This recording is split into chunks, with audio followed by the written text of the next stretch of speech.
Hi, this is Mike. I'm reading Genesis chapter 21. And Yahweh singled out Sarah as he had said, and Yahweh did for Sarah as he had spoken.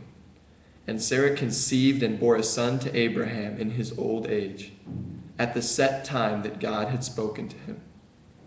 And Abraham called the name of his son who was born to him, whom Sarah bore him, Isaac.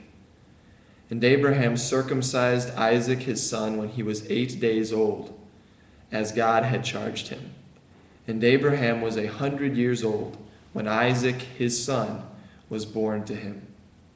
And Sarah said, "Laughter has God made me. Whoever hears will laugh at me."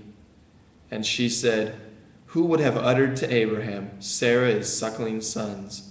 For I have borne a son in his old age." And the child grew and was weaned, and Abraham made a great feast on the day Isaac was weaned. And Sarah saw the son of Hagar, the Egyptian, whom she had borne to Abraham, laughing. And she said to Abraham, "Drive out this slave girl and her son, for the slave girl's son shall not inherit with my son, with Isaac." And the thing seemed evil in Abraham's eyes because of his son.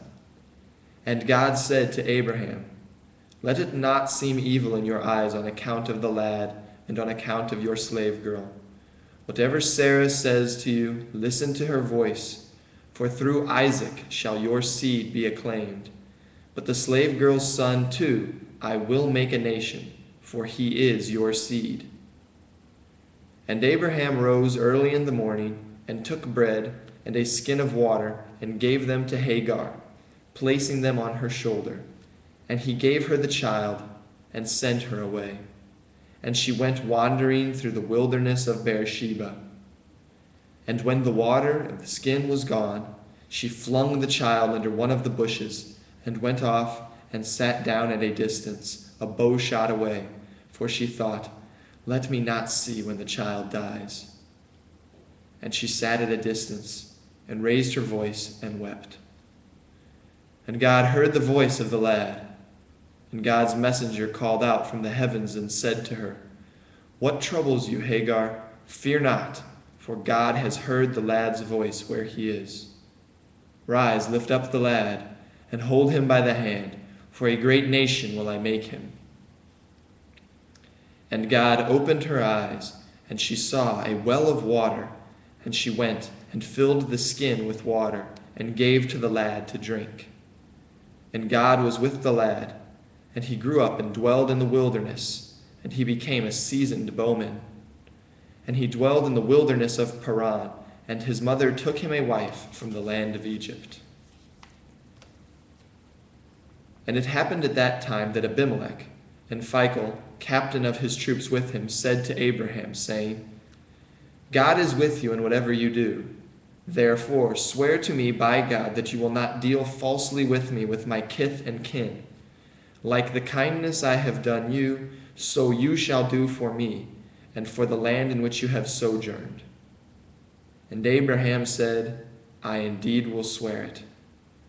But Abraham upbraided Abimelech concerning the well of water that Abimelech's servants had seized.